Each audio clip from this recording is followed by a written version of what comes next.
Tình yêu mới hôm qua nay lạnh lùng băng giá, hỡi người yêu dấu ơi,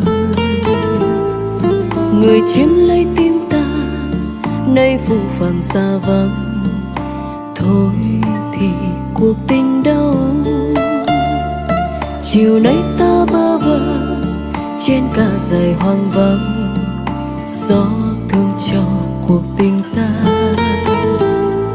Nhìn sóng vỗ miên man thương cho đời cay đắng, người yêu hỡi có biết hay chăng, tình yêu ta như muôn vàn giấc mơ mong manh, với những ước mơ cho đêm về ta còn mãi bên nhau.